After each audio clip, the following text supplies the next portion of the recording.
ரொம்ப உற்சாகமா இருக்கு. திரும்ப திரும்ப சொல்றேன், பெரியார் மண் பெரியார் மண் என்று பேசாதீங்க. இது சேர சோழ பாண்டியன் மண், இது பூலித்தேவன் மண், மருதுபாண்டியர் மண், இது வேலுநாச்சியார் மண், தீரன் சில்லைமனை மண், ஆலகமுத்துக்கோன் சுந்தரலிங்கனார் மண். புரியுதா? உன் நல்ல இது பெரும்புடுது முத்தரையன் மண், இது கொடிகாத்த குமரன் மண், செக்கிழுத்த செம்மல் என் பாட்டன் வாவுசி மண், இது முத்துராமலிங்க தேவர் என்கிற தெய்வ திருமகன் மண், பெருந்தலைவர் காமராஜ் என்கிற மண், எங்கள் தாத்தா கக்கனுடைய மண். ஒவ்வொருத்தன் வாரம் போறலாம் பெரியார் மண் பெரியார் மண் கோடகரி வந்துடும். இது என் மண், தமிழ் மண். எங்களுக்கு பெரியார் மண் இல்ல, பெரியாரே ஒரு மண்ணு தான் எங்களுக்கு. வேற ஏதாவது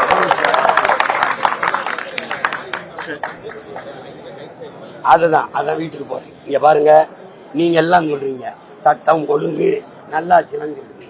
வழக்கொலையை தடுக்க ஒற்றை மகன் ஜாவத் அலி போராடிட்டார். முதல்ல எஸ்பி யாரு எஸ்பியா இருந்து ஆள் யாருன்னு பல முறை புகார் அளிச்சிருக்காரு. எடுத்த நடவடிக்கை என்ன? ஒண்ணும் கிடையாது. ஒருத்தன் ஏத்தி கொன்னுட்டு மறுபடி செத்துருக்காரா இல்லையான்னு உறுதி செய்வதற்கு மறுமுறையை ஏத்தனா அவன் மனநிலை என்ன? எவ்வளவு கொடூர மனநிலை! ஒரு கொள்ளையனுக்கு ஒரு கொலகாரனுக்கு இவ்வளவு துணிவு எப்படி வரும்? இந்த சட்டம் பாதுகாப்பு, இந்த சட்டம் கொடுக்கிற திமிர் கேட்டா நான் நல்லாட்சி கொடுக்கிறேன்.